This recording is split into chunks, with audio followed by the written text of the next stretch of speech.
Hey everyone, what's up? Welcome to another episode of Did That Age Well? I am so excited today to have a very special guest of the pod. Morgan, welcome. Hi, thanks for having me. Oh my gosh, I'm so glad you're here. It's been a long time coming. I am just so glad to have you in the studio talking about this movie. Tell me what is going on with you. Tell the friends about your podcast. If you have any tour dates coming up, what's going on with you? Yeah. I don't know when this will come out, but This will be out in like 2 weeks. Oh, okay. I am going to Janesville, Wisconsin, which is really exciting. I'm going to be headlining the Comedy Cabin. Congratulations. And I have had to reschedule that date like 3 times now. Mm-hmm. So luckily I was able to like redo it and I could go, but now I get to go in August. And go, leave us alone. There's this very cute dog in the studio today, but he's being a little bit of a pain in the butt. And then, yeah, I have a podcast that I literally released last week. It's called My Body, My Jokes. And it is I guess you could call it maybe self-help, but like self-help / comedy / like trauma dumping of my life as a female comedian, my experience online. I talk a lot about my eating disorder recovery and like what it looks like. And then I have guests come on to talk about their own body image, how they've dealt with it, specifically how they've dealt with it through their own background, whether they're, male, female, comedian, non-comedian, whatever their industry is. And yeah, it's been really fun so far. I have also lost like 1,000 followers since I posted it, which I think is fabulous. Oh my God. Shout out to everyone who we needed to purge. Yeah. Sorry, purge, lol, LOL. Sorry, it's exactly that, because it's like for so long, my profiles online have been like, I'm a comedian. Here's some pretty photos and some funny clips. Yeah. So it's very surface level. And now I'm like, I have an eating disorder and I'm going to do something about it. And a bunch of men are like, ew, a diseased woman. That's gross. Yeah. So, but there are a lot of people being supportive. So that's great. I just thought it was funny that so many people were like, yeah, I'm out. Yeah, got it. That's where I draw the line. Yeah. Don't tell me about your problems. Sorry, again, really not being eating disorder trigger conscious. But what can we do? Sometimes it's messy. I think it's funny. Thank you so much. I think the puns are funny. I'm not like, I don't know. I do trigger warnings on my podcast. I'm like, we're going to talk about this. But but when people say it around me, I'm like, oh, that was funny. You know what I mean? I'm so desensitized at this point. Yeah, totally. It's like, I feel like oftentimes like in treatment, when you're not allowed to say anything about anything, when you get out, it's so freeing to be like, just letting her rip. Just saying whatever. Yeah, it's like nothing is that precious. Yes. You know what I mean? At least, I don't know, at least for me, maybe it's because I'm a comedian and I say all kinds of shit and I hear people say shit. Absolutely. But yeah, it's whatever at this point. Yeah. Wow. Love it. I love that. And I'm really excited to hear some stories about like just the garbage people in your DMs and everything bad that we wish upon them. And it's a fun time. Yeah. Well, I can't wait. I'm so excited. Do you have anything else going on as far as like dates or shows or anything? I think I have like some comedy festivals coming up. Like I'll be in Detroit, like maybe at the end of September, and then in the middle of September I'm going to be in Kansas City.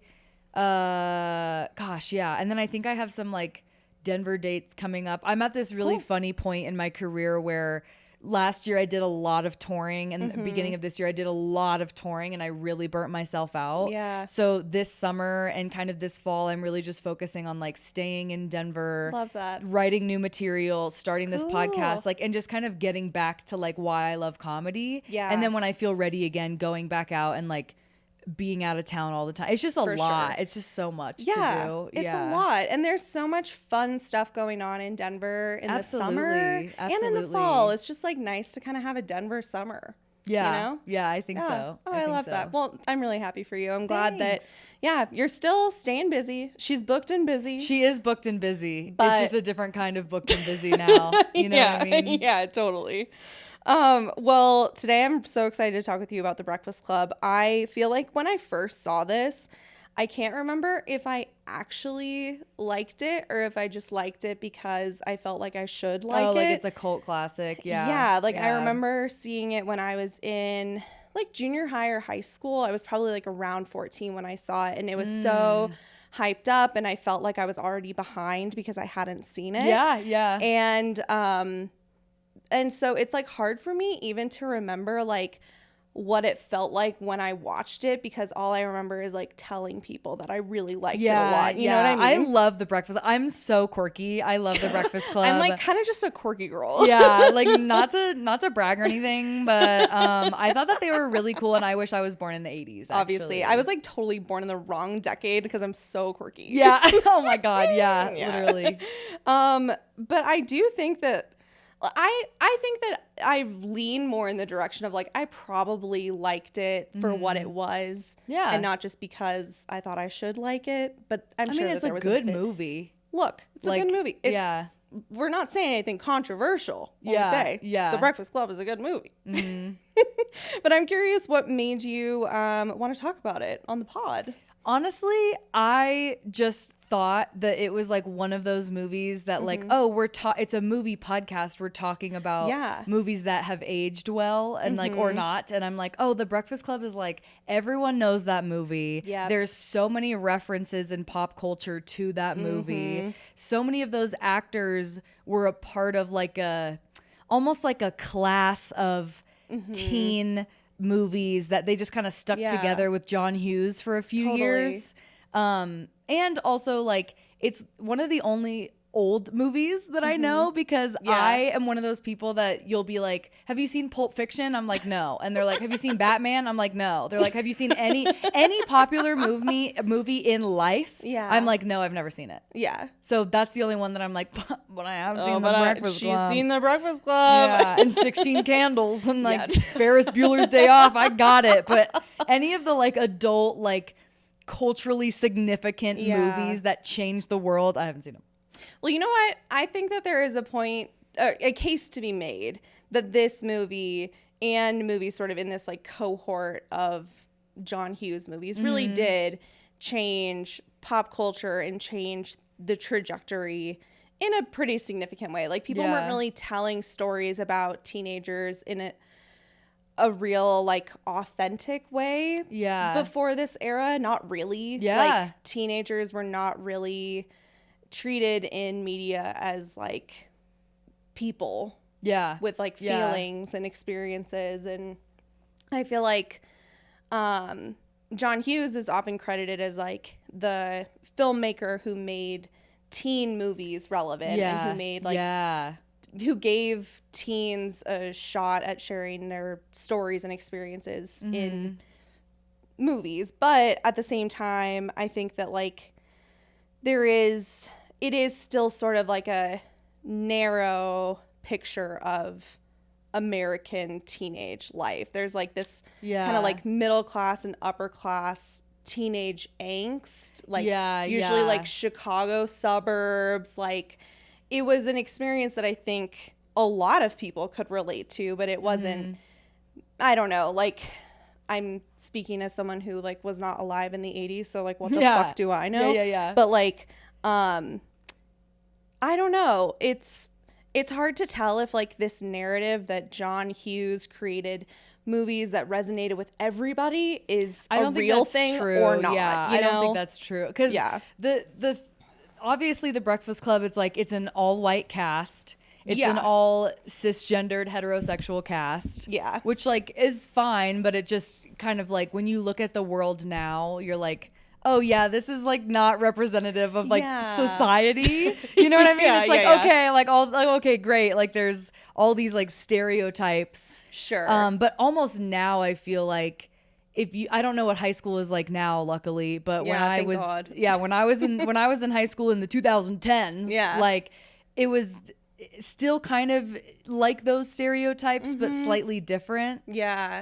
I actually read that Universal almost didn't greenlight the movie. Like it was really hard to get the movie greenlit because their interpretation of a teen movie specifically was like, it needs to have a party scene. There needs to be one scene with like bare boobs in it. There needs to be teens drinking. There needs like, because they thought it wouldn't relate to teenagers, that they were just like in detention. Yeah, totally. And which is like fucking crazy, because like, when in high school do you just see like bare boobs, you know? Yeah. Probably, I mean, like, probably not that often. Yeah, maybe at like a pool party and a girl's top slips off and you're like, guys, did you see Sherry? That was fucking wild. But like, no, it's not. Yeah. Detention is certainly more, I think, relevant to a wide audience. Yeah. I also read that Molly Ringwald wrote this really awesome essay for the New Yorker, or maybe it was New York Magazine. Shit, I can't remember. But she wrote about her experience like reflecting on the movies, and also like she talked about rewatching The Breakfast Club with her daughter, which was like a total trip. But she said that for all of the good that John Hughes has done in making in making teen movies about more than just like, I don't know, kind of the Animal House vibe of like, I don't know, like just partying, delinquency. Totally. For all of that, there was also kind of like this flip side where he still held on to some of that, that comedy style of the past that was just like super raunchy and misogynistic. And there was a scene that was supposed to be in this movie, in The Breakfast Club, where Vern was looking at maybe another teacher or something like that, swimming in the pool and like being like, "Auga," you know? But Molly Ringwald was like, "You should cut that." It was the character that was supposed to be like Robin or something, and she was supposed to be like another. Yeah. So it was gonna be her naked in a locker room. Is what I read, but I don't know where we're getting our sources from. I don't know, but that's very much. I also like, I could do without the F slurs in the movie. Listen, like, we could do without it. Literally within the first 20 seconds, it shows like Bender's locker, right? And it's like, you know, if you open this, you die. F slur, like in big bold letters, and I'm like, wow, that's so casual in the 80s. We are in the 80s. Yeah, it's wild. Yeah, it's wild. I think that another part that was wild as far as like the homophobia was like this was maybe in the first like 10 minutes where they're talking about how wrestling is like guys who roll around on the floor with other guys. Ooh, which is also such a, like, in my opinion, like hacky joke, because it's been used. I mean, back then obviously maybe it wasn't hacky, because to them that was like top tier comedy. Sure. But like now it's like, I remember even in my high school that was still a joke about the wrestlers. Yeah, which that is they like touch other guys. Yeah, which is so crazy, because like also WWE is like $1 billion industry, and their main fan base is ding ding dudes like, who are like so heterosexual it hurts. You know what I mean? They're like so straight it's gay. Yeah, exactly. They're like I'm so straight that I could never see anything being wrong with this. It's just a pure testament to manhood. Like that's the whole that was another thing that like really placed me in the era. You know? Yeah. Okay, I'm wondering, I have two questions. First, what were you like in high school? And two, which one of these people is your favorite? Like, which one of the characters do you think is the most iconic? I'll answer the second question first. Obviously, it's John Bender. Obviously, it's John Bender. I don't care what anyone says. He is so hot. He is so funny. Like, he is obviously problematic in a lot of ways, like the character itself.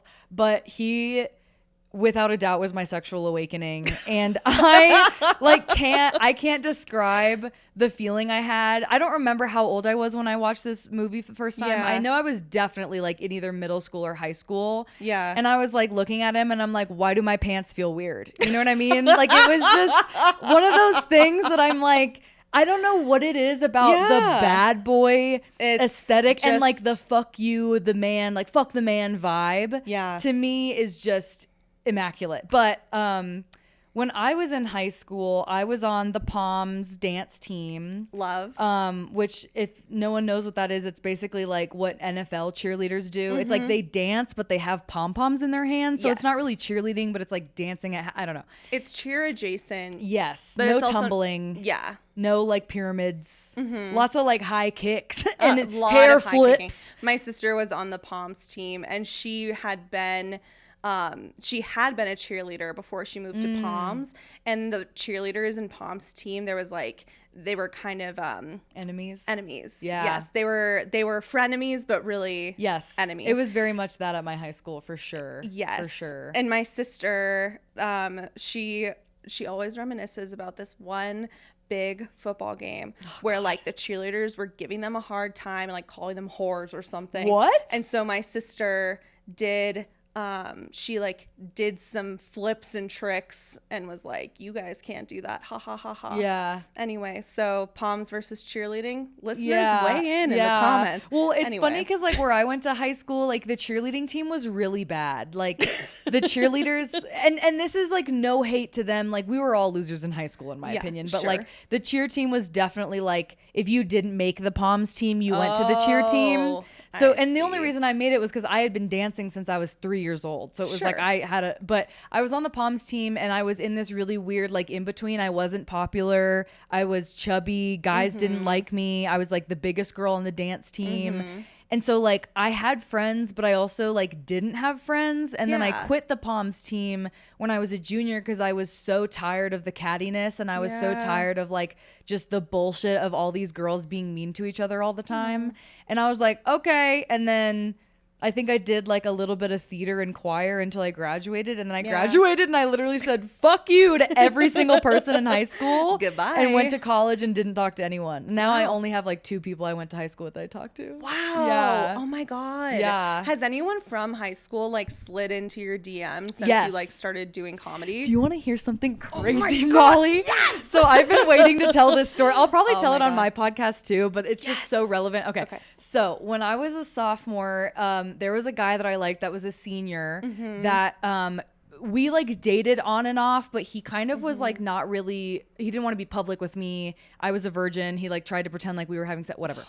And I was complaining to a guy friend who at least I thought was my guy friend. And I said, I don't know why he doesn't, like me. I don't know why he doesn't like me enough to want to be in a relationship with me. Right. And we're talking before class starts. The bell rings. He doesn't have time to answer. We have to sit down. He passes me a note with what his answer is. And he goes, I wish I had the note. I held on to it for a long time. Oh my God. It says, don't take this the wrong way, but you're a really big girl and guys don't like big girls. Nothing like I think it was like maybe something like nothing's wrong with you, but like guys don't like big girls. Like he used Nothing's the word wrong big, with you except for this one except that you're flaw. just a fatty McFat bitch. Like what? It's nothing that's wrong with you. It's that everyone else knows that this is the worst thing that you could be. And it was like so heartbreaking. Holy shit. So I went through that, and I don't think we were friends after that, but he well, that's good. slid into my DMs maybe a year ago. No. And he said, hey Morgan, just discovered you've been doing stand-up comedy, like you're killing it. LOL, good to see someone, out of high school, whatever. Wow. Great to see a fat girl succeed. Yeah, exactly. He goes, he opened it with, I don't know if you remember me. That's how he opened. And then he said the rest of the shit. And I respond. And I'm like, I've been waiting for this moment my entire fucking life. I respond and I'm like, yeah, how could I forget the guy that told me I was fat in a note in biology class? And he freaks out. He's like, "Oh my God, did I actually do that? Oh my! I'm so sorry." He remembered. Yeah, he's like, "I'm so sorry. Like that was so rude of me. I like whatever." And in my head, and I just said, "Haha, yeah." and he didn't respond. Yeah. and I'm just like looking at the conversation, and I'm like, God, that was so satisfying. That is every girl's dream. Yes.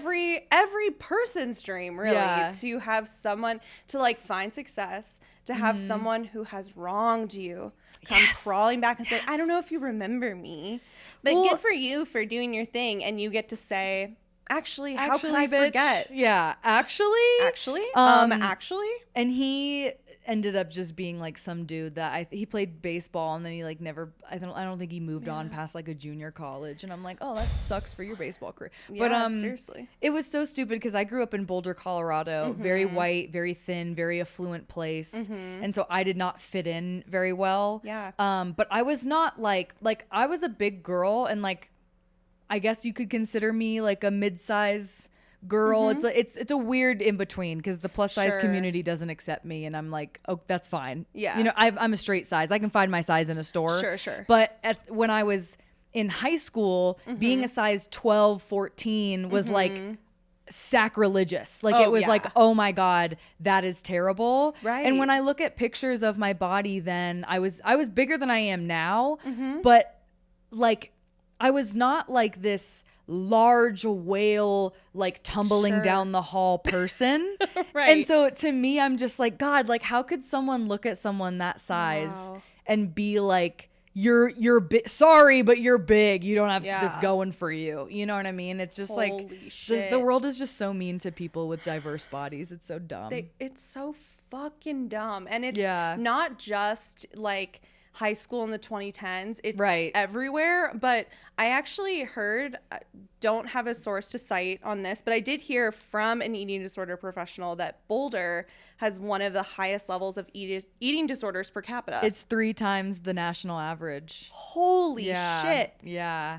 I think it's because it's, you know, obviously it's a very active city. It's like rock climbing, hiking, walking, biking. They have Ironmans there. They have the Boulder Bowl. Like there's a lot of very high intensity types of exercise that people do. It's right against the mountains. It's beautiful, whatever. But it also is the type of city which could be a good thing or bad thing depending on how you take it, where they put an extra tax on sugary products. Yeah. They have a limit on how many fast food restaurants can exist within the city limits. Like, and I think those things are like good in a way, you know what I mean? Like definitely like push health, but from the perspective of someone who's now in recovery from an eating disorder and sees how toxic that culture can be, it's like wild to me that it's like, I went to school with kids who are like gluten-free, dairy-free, everything free, not because they had to be, but because their parents made them be like that. Yeah. It's wild. It is wild. And the way that people talk about Boulder and like other places in Colorado too as like such healthy cities. Right. When it's like, if a place has 3 times the national average rate of eating disorders, like that's not healthy. Well, they just see like really thin people as and they're healthy. Like, oh, you're healthy. And it's like, well, you don't know like how they got there. Yeah. You know what I mean? That's why it's frustrating to me when people think that you can't have an eating disorder if you're in a larger body. Yeah. I'm like, most people with eating disorders literally are in a larger body. Yeah. I could go on and on, but girl. But listen to My Body, My Jokes podcast where I'll rant about it for days. Wherever podcasts are found. Yeah. Okay. Your favorite is Bender, right? That's what we talked about. Okay. I can't with the scarf and the flannel and the cutoff shirt. Yeah. It's so annoying how hot he is. Like he is, to me, watching this like such an unredeemable character. But he's hot. I know. Well, and did you know that in the movie he's like 24, 25 and Molly Ringwald was 16? Dead ass. The scene where he's hiding under the desk and then like peeks up her skirt. Yeah. Oh my God. Another actor had to play like Molly Ringwald because like she was underage, so they couldn't show her underwear. I mean, that makes sense. Which, like, that's good, but that's good. So that's I great. guess that's good. But I didn't even realize when I first watched this, and this is another thing that Molly Ringwald talked about in her essay, is like that even though it isn't like explicit, it is implied that he like sexually assaults her. Like that he touched her or like did something under the desk. Yeah. And I mean, obviously, like it's bad enough for him to like look under her skirt without her permission. But like I didn't pick up on when she like crunches his head with her knees that was like implying that was a result of him like violating her. Yeah. And then it's just like, oh, ha, ha, ha, ha, ha. Yeah. Oh my God. The girl's the butt of the joke. Yeah. I didn't realize when I rewatched it, I didn't realize how many jokes were made about her being a virgin throughout the movie. Like, there were so many jokes and comments and dialogue in the movie that centered around her sexuality. Yep. And her, because she's, you know, the popular girl, the princess, whatever. And it just, I don't know, like, even though the movie gets into some like very deep themes, I'm like, why is this like 90% of the dialogue? Like, why are we talking about this? Why are we so still much? talking about this? Yeah. Like, I do think that it's interesting that they do explore like sexuality and like the pressure to like have sex but not too much sex, and like how it's different for like boys and girls, but but it did feel like, okay, we get it.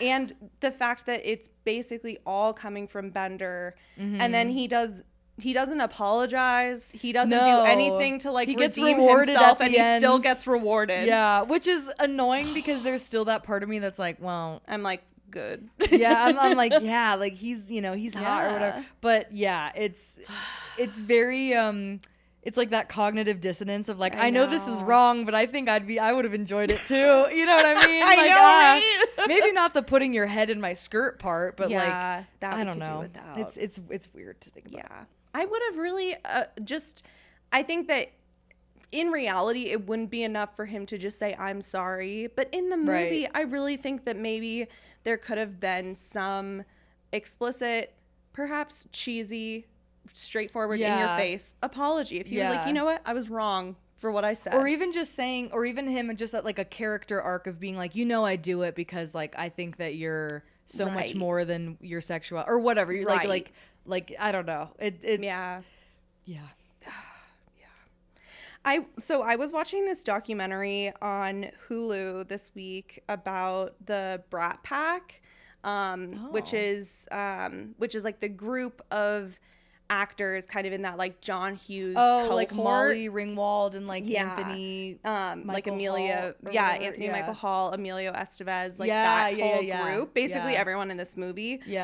And it's really interesting how like this movie, The Breakfast Club, is often credited as like one of the first movies to really give teenagers a voice and like to tell teenage stories and to like give a platform for these young actors. But also like 2 months after this came out, or maybe like, I don't know, a few months after it came out, there was this article that was published by The New Yorker where the writer called, it was supposed to be like a profile on Amelia Estevez, but instead it became kind of this like larger commentary on this group of actors who had been in a couple of John Hughes movies. And they called, that was when like the term Brat Pack was coined.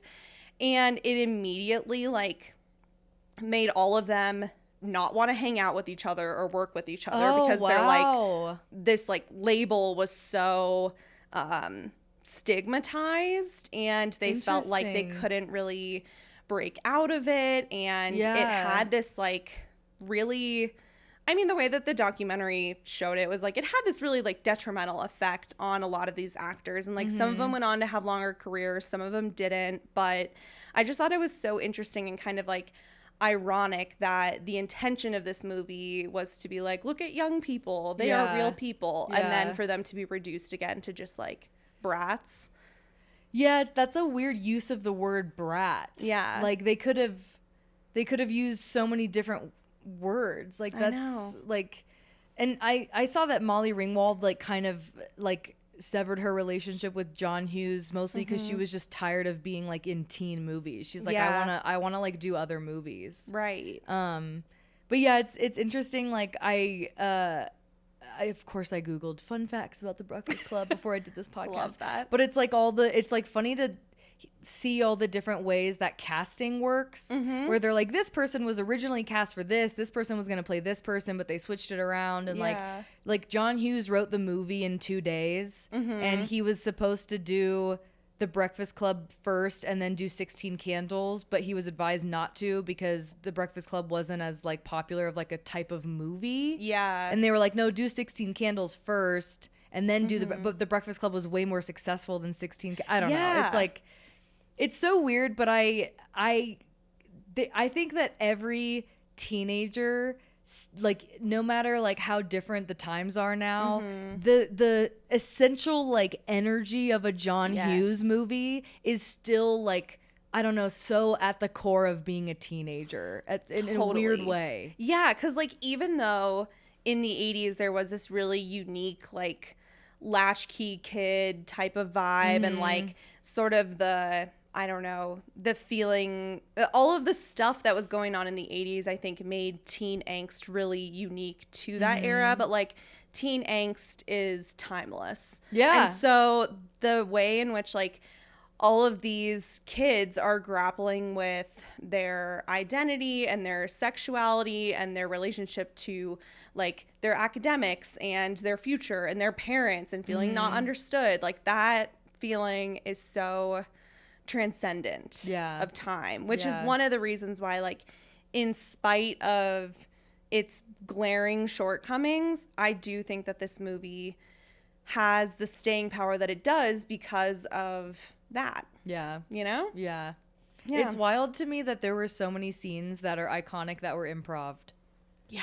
Like the scene where they're all sitting in a circle and they're like talking about like why they're in there or like what they like their special talents and shit. Like it's such a long scene because you can tell they made them sit there and just improv for like a whole day and they just fucking said random shit and like it's so good. It's so like, how do you come up with that stuff? You know? I feel like for them, because they were so young, like they probably didn't have to like reach that far to access. And they all kind of knew thing, each other, it seems. At least 3 of them did. They were all kind of like comfortable working with each other. Yeah. God.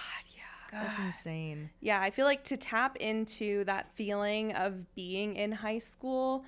I mean, for Molly Ringwald, like she was 16, so there's that. Yeah, her but, like, and was it Anthony Michael Hall was also. I think he was also like an actual teenager. Yeah, and then I think the rest of them were in their 20s, early 20s. Yeah. But like to be that close to the experience of being in high school or like of being a young person who feels like misunderstood, I imagine that, it probably wasn't like that far of a reach for them to be able to like access that, you know? Yeah. Which is so fascinating. That's cool. One thing about that scene that really kind of chaps my ass though is when they're talking about taping the guy's hairy buns together and he's like talking about how he did it because of his dad and like we're supposed to feel bad for him because he feels bad, and I'm kind of like, you should feel bad. Like, you feel bad?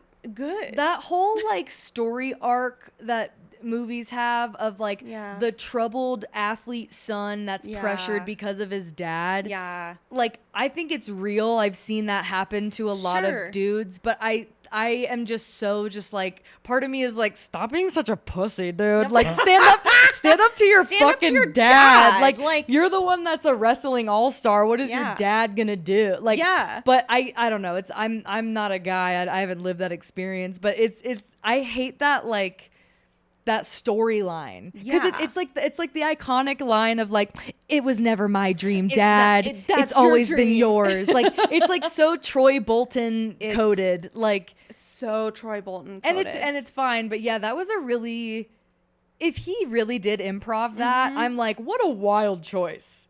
You know what I mean? What a wild choice. Like, he could have said anything. He could have just been like, I lost a wrestling match and my dad was so mad he put me in detention. What a dick. Yeah. But instead it was like, no, I did this thing because my dad made me feel like I had to be cool.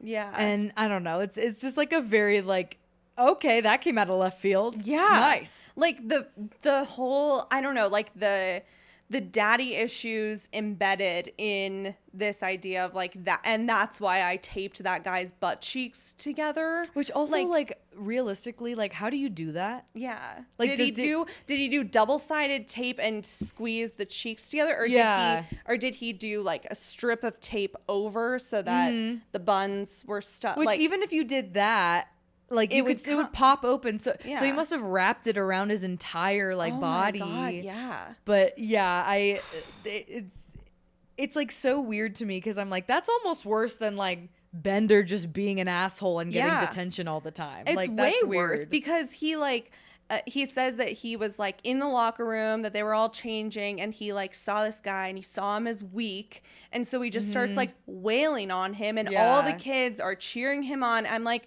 holy shit. Yeah. This is really It's fucking so dark. 1980s. It's so when Yeah. that era of when bullying was like really cool, and it was like your way to show other kids Yeah. that like, you don't fuck with me, I'll put your head in the toilet. Yeah. Like, okay, The fuck? nice. Yeah.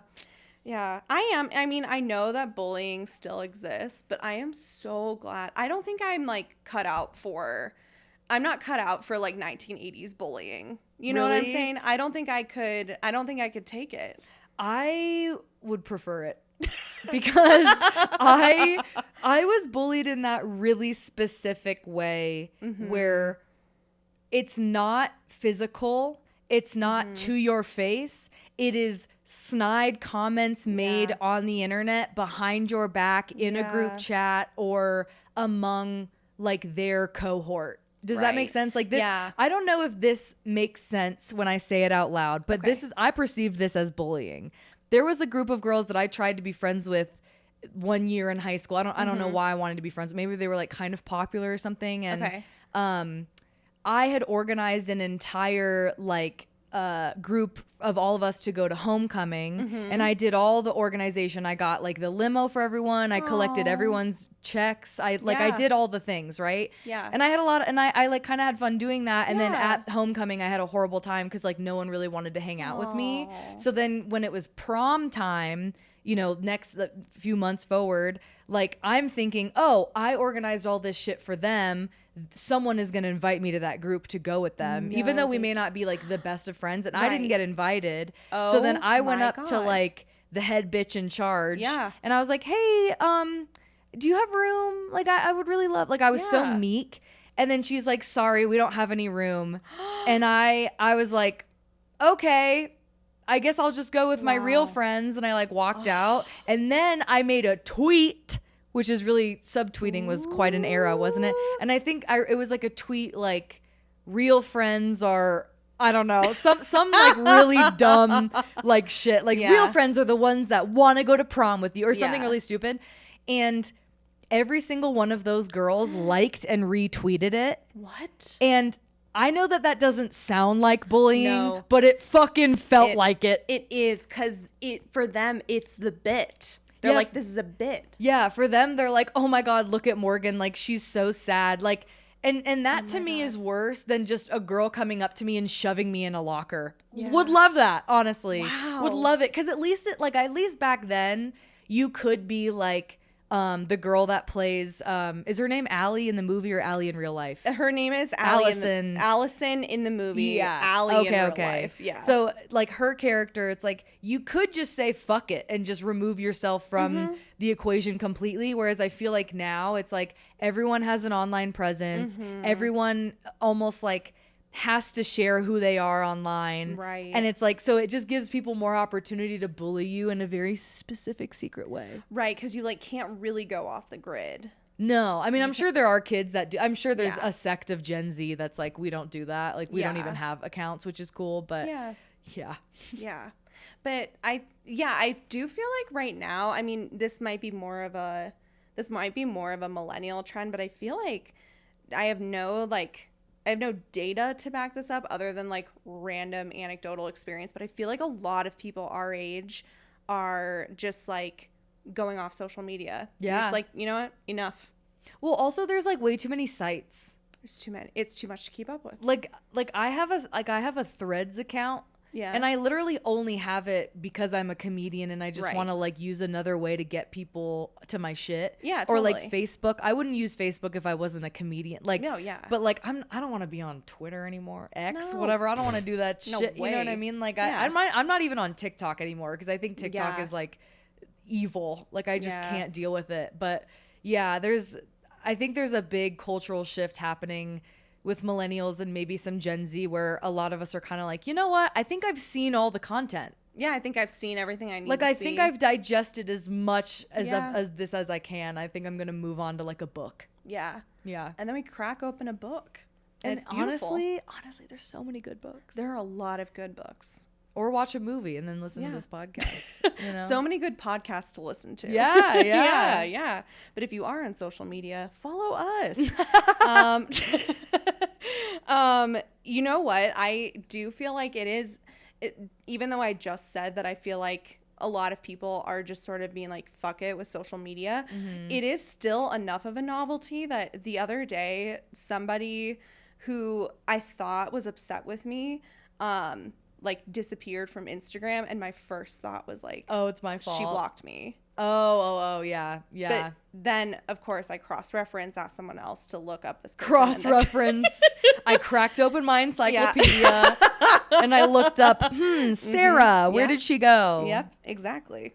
I did of course, the 21st century version of that, asked a friend to look her up, and of course she had just deleted her Instagram. But like, my first thought was not like, oh, it's just a normal sane thing to do sometimes for people to like take a break from social media. In my mind, I was like, most people they're mad at me. Most people make a post and they're like, just so everyone knows, I'm taking a break from social media, so please only contact me via text. And you're just like, you could have just left and we wouldn't have known. It's like the Ariana Grande experience where she's like, and again, I'd just like to announce that I am leaving social media. And I'm going to use my 78th different voice tone on this message just in case no one knows who I am. Yep, just in case. God. You know what I loved was in the days of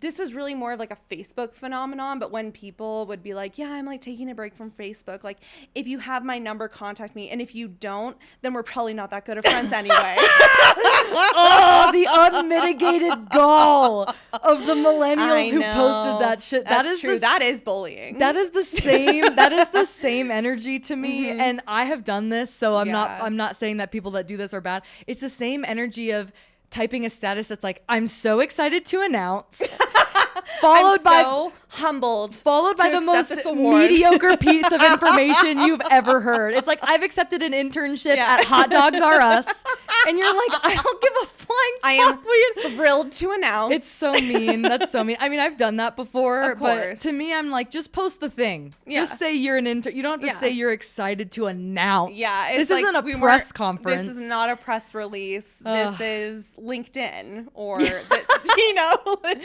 is literally a closed Facebook group. Why are you posting in here? But I also do love to frame anything as an announcement. Like, it is kind of fun. Yeah. I mean, it does. Social media gives you this weird feeling of that everything is precious. Everything is worth a story. Everything is worth a photo. Yeah. I mean, gone are the days of the overly filtered photos of Starbucks cups. Honestly, that was the Gilded Age. Absolutely. Like, that to me was peak art. Yes. The heavy contrast filter. Yeah. It was amazing. If you find a leaf, you say, I'm taking a picture of that leaf. I used to do this thing, Molly. I think I was telling Nick about this the other day, where I used to post a photo of my feet, not my feet, but like my shoes, in the leaves every October, and the caption would be October. For 3 years, I took a photo of like my Converse. And it had like one of them had like a little dewdrop on the, and it was like October. And then the next year it was like Vans in like a different type of. For 3 years, like that was my like playlist. That was your brand. You know what I mean? Wow. Like, you want to talk about like when people do series on TikTok? I started it. That was you. It was so dumb. Oh, I love that stuff. I love going back, and almost every day I look back at my Facebook memories because it's hilarious content, and I share it on Instagram as a little series called Lil Molly. Oh, cute. Because every single thing that I said on Facebook, like anywhere between like 15 to 10 years ago, is the cringiest thing that you've ever seen, and then somehow I managed to outdo myself every time. Yeah. But my favorite part about social media at that time was like speaking in the third person and be like, Molly is ... Yeah. And so it'd be like, Molly is excited. Was it the thing where it's like you just used your Facebook name, so you didn't type your actual name? Yeah. But it popped up as like, Molly is thinking about whatever. Yeah. Exactly. Oh God. Well, we've strayed a little bit from the topic at hand, but I'm really glad that we did because I feel like we really needed to get that out. Yeah, honestly, I feel lighter. Me too. Okay, speaking of lighter, another cute moment of fat shaming is in the beginning. In the beginning when Bender is telling Claire that she has a fat girl's name. Yeah, that she has a fat girl's name, and she's like, "There's two kinds," or he says, "There's two kinds of fat people: people who were born fat and people who were born to be fat." Yep. And he's like, "Inside of you is a fat woman." Yeah, he's like, and he goes, "I can tell you're pushing max density." Which is like, honestly, that's so cunty. That's so cunty. Like, that is hilarious. That was a to read. Me. Yeah. I have, that line stuck out to me so much when I first saw the movie. Yeah. That even to this day, when I meet someone named Claire, I immediately think of that. I immediately think of like, oh, that's a fat girl's name. And then I'm like, no, wait, Morgan, no, it's not. That's not real. Like, that's a line from a fucking movie. Yeah.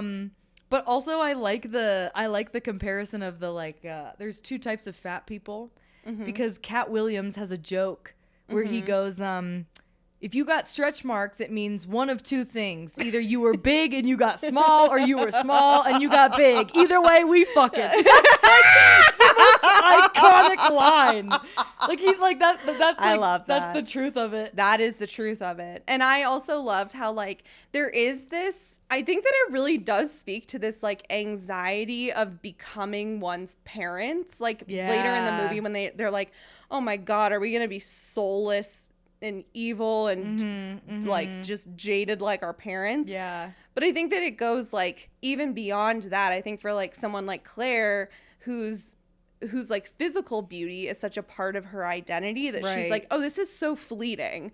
Like one day I will be bigger than I am now. One day I'm gonna like be a mother and like my body will never be the same and all of that. And like, I don't know. I thought that even though it was horrible to watch that scene, it was also like, yes, so cunty, not pejorative, but it's that same idea of like don't worry about the people that are mean to you in high school because they'll probably get fat or they'll probably like something will happen to them. And like, I'm not going to name names, but all the girls that bullied me in high school like have 3 kids now. Yeah. You know what I mean? And they're like doing their thing. But in my mind, I'm like, ooh, that's a loss. Like, like that's not good. But it's that idea of like, oh, the popular girl is popular in high school. She peaks and then she gets married. She has kids. She gets fat. And it's like, there's nothing wrong with that. Like your body changes when you get older. Right. But yeah, I didn't like that line either. Yeah.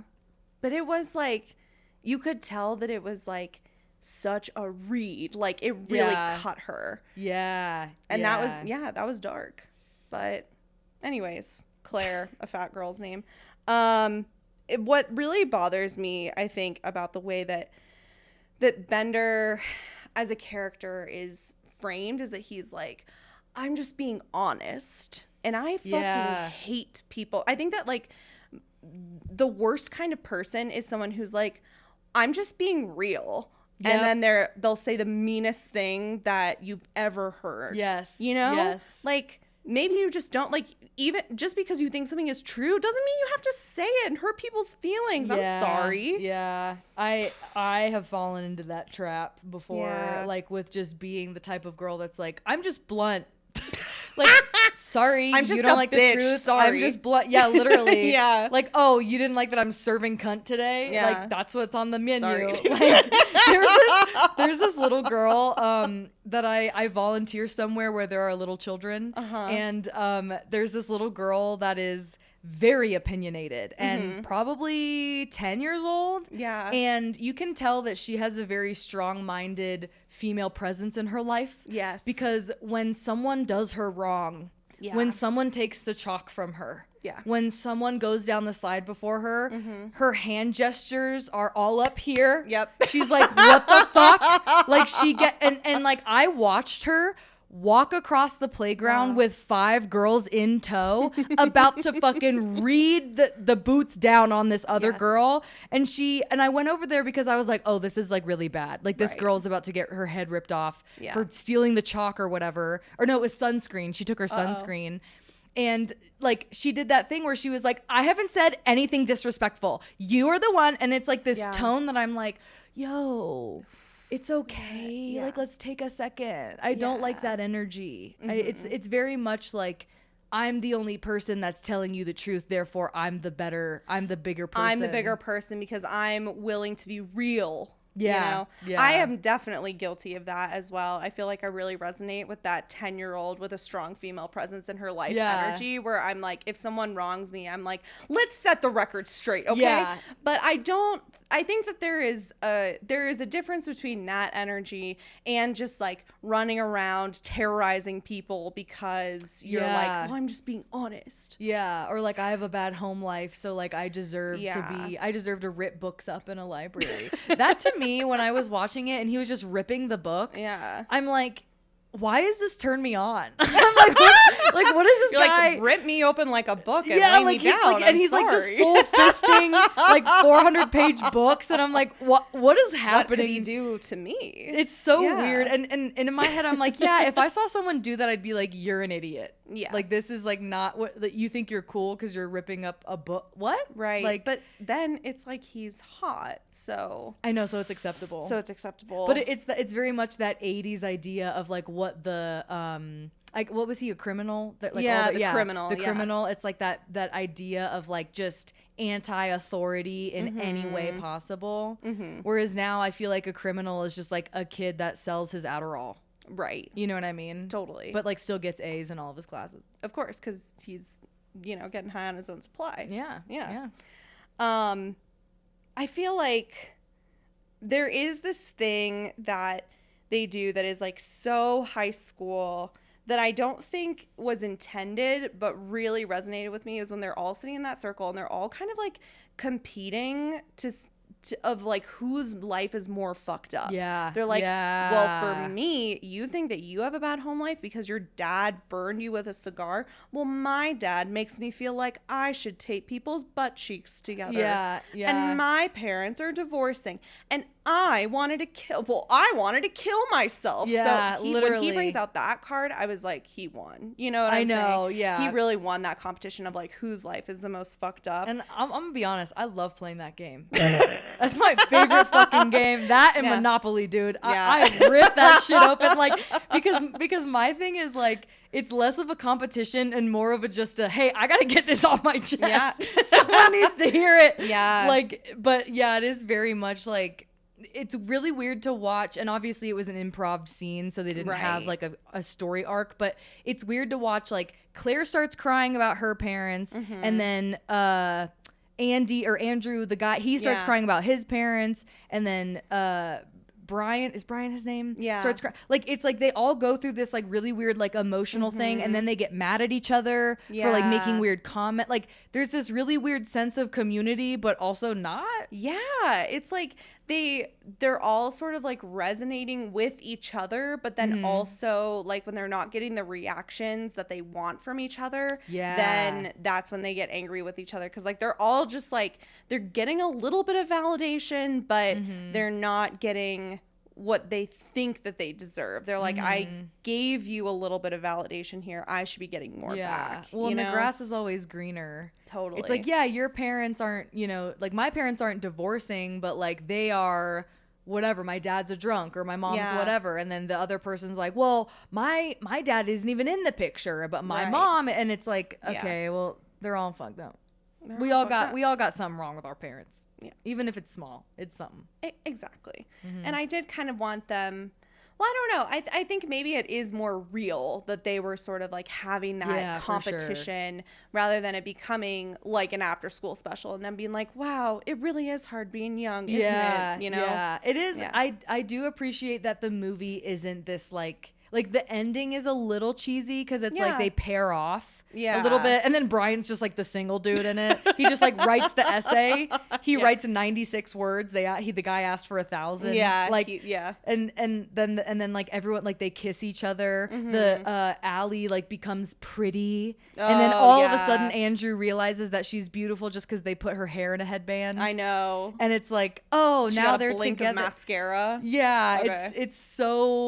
It's so weird, but I do, besides that kind of funny ending, I do like that it's not this like Hallmark cheesy, like now they're all best friends and they don't have their own friend groups and they're gonna go back to their friend groups. Right. And they even like explicitly say that when it's like, what are we gonna do on Monday when we come back to school? And I really appreciated that Claire was like, it's gonna go back to status quo. Like, don't pretend like we're all just gonna go back and like be best friends, you know? Yeah, it's sad because like I can see what she's saying when she's like, you don't know the type of people we're friends with, because I think back then it was very much like a cliquey, and I think high schools are probably still like that, but like at least where I went to high school, like it was cliquey. But people weren't like that outwardly mean to, like if you were a part of another clique, it wasn't like you never acknowledged that person. Right. But yeah, it was more like you were describing, like kind of like cutting and like behind the scenes. It was just very like catty. Whereas like in the 80s, it seems like it was much more isolating. Yeah. Where people be like, don't talk to me, loser. Yeah. Whereas now it would be someone just like acting really standoffish. Yeah, or someone like posting a story on their close friends and being like, oh my God, did you see that Andrew talked to me today? So dumb. Can you believe? Yeah. Well, what else do we need to discuss from this movie? I mean, there are so many like iconic parts. I want to keep talking about Judd Nelson. So here's another fact. So the outfit he's wearing in the movie is the outfit he auditioned in. That is like so he sick. Showed up in that outfit. Oh, God. And they were like, perfect cut, copy paste. Let's put it in the movie. Isn't that crazy? That is amazing. Because it's such a specific outfit. It's like it has ripped sleeves, a scarf, the boots with the fabric around it. Like it's so weird. It's everything, and there's so much weight that's put upon choosing the costumes for a movie like this where it all takes place in one day. There's no costume change. Like that costume has to tell you everything about that person for that day. And that's so sick that it was what he showed up to in the audition. God, he's so hot.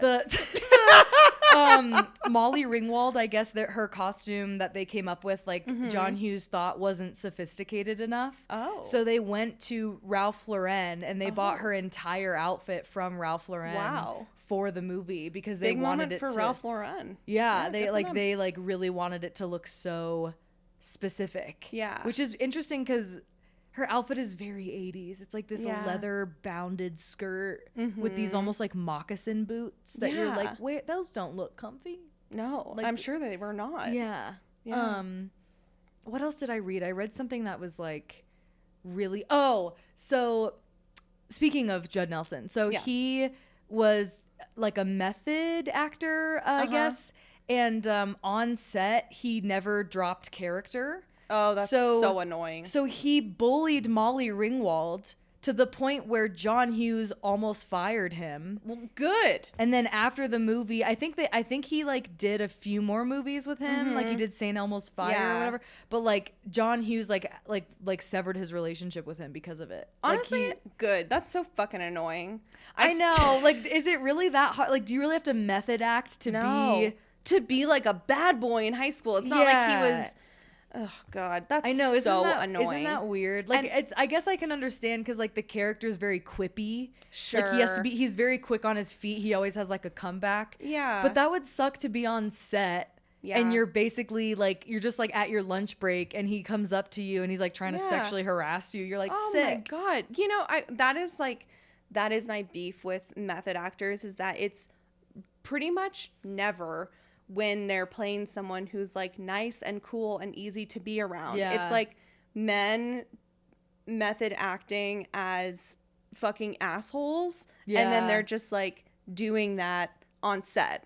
they're just like being an asshole on set because they're like, I'm a method actor. Or it's like Austin Butler being like, I am Elvis. I'm Elvis. For fucking 3 years of his life. I've never really heard of, the only method acting that's like person that's famous for it is like Leonardo DiCaprio. Like I know he does it a lot. Yeah. I don't really know like who else has really done that. There's a number of different actors who like have done it to some extent, like with some movies, but not all of them have done it for like every movie. I bet Meryl Streep does it. Meryl Streep has done it before. Yeah. The Devil Wears Prada. Yeah. She was in character on set. She was a dick to Anne Hathaway. I remember seeing that. Here's the thing though, is that like she's so cunty with like a capital C in a way that like I would be like, yes, insult me. Yeah. You know? Well, and that character is so specific because it's like kind of loosely based on Anna Wintour. Right, so of it's course. Like, yeah. But yeah, I read that and I was just like, damn, that like really would be really fucking annoying. Yeah. Yeah. Because that's like such a random character yeah. to method act for. I know. Like, okay. Like, okay. Yeah, I'm sorry. Like, I understand that every acting role is important and that like it's, you know, it's not just easy to play a teen if you're a teen or like in your early 20s, but like come on, it's not that hard. Yeah, it just can't be that hard. It makes me wonder like what he was like in real life. Like was he a really sweet, cool guy? Doubt it. And then he just was like, I don't understand this, you know, tortured soul of a teenager. But yeah, I remember reading that and being like, what the fuck? And then the fact that they built the library in like a gymnasium of another school. Same set that they used for Ferris Bueller's Day Off, actually. Oh my God. They used the same school. Crazy. Isn't that nuts?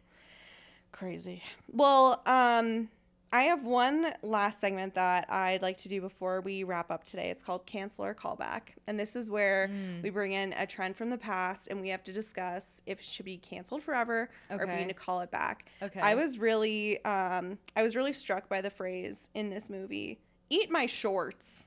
Do we think "eat my shorts" should be canceled or called back? Called back 1000%. Yeah, absolutely. "Eat my shorts" is like so benign to me. I know. Like that is the epitome of just being an annoying teenager because it's not like raunchy. It's not like outwardly. I mean, it's disrespectful, but it's not like outwardly like a fuck you. It's just like you know what? Eat my shorts. And honestly, I feel like if someone told me "eat my shorts," I would really take that more personally than if they were like "eat my ass" or "kiss my ass." Because like, oh my God, it's like when someone calls you like it, I'm not really gonna like even think twice if someone's like, "You're a bitch." But if someone's like, you're a bozo," I'm like, I am obsessed with substituting out words. Like I'm on this kick right now where I don't say like slut, whore, but I say harlot, I say trollop, I say tart, like I say floozy. Like it has so much more density to it. Yes. But "eat my shorts" is also very it's very similar to like the like "eat my ass" thing. I mean, "eat my ass" is way more like gross in my opinion, but "eat my shorts" like Bart Simpson, you know what I mean? Totally. Like I think that's like great. You can say it on cable TV, you know? If you can say it on cable TV, it's an insult that like honestly is probably gonna hurt a little bit more, you know? Yeah, but I don't know when I would ever use the phrase "eat my shorts" in a genuine insult situation. Like if I'm insulting someone in person. Actually, I don't know if I've ever insulted someone into their face on purpose. Sure. It's usually like a, oops, I said something I shouldn't have. My bad. Actually, eat my shorts. You know what? Like, I don't know. And what I meant by that was, eat my shorts. Yeah. Like, I feel like that's something that if like if someone like did something to you and they were like, they made a mistake and you were like, what the fuck? And they were like, well, like, you can't blame me. I did this. And you're like, you know what? Eat my shorts, Carol. Carol. Like it's just so, I don't know. It's so silly. I love it. I love this shit that his character came up with. There was something he called Brian that was like, it was like neo-dweeb something scum or whatever. And it was so specific. And I'm like, wow, the improvisation of this is just wild. Yeah.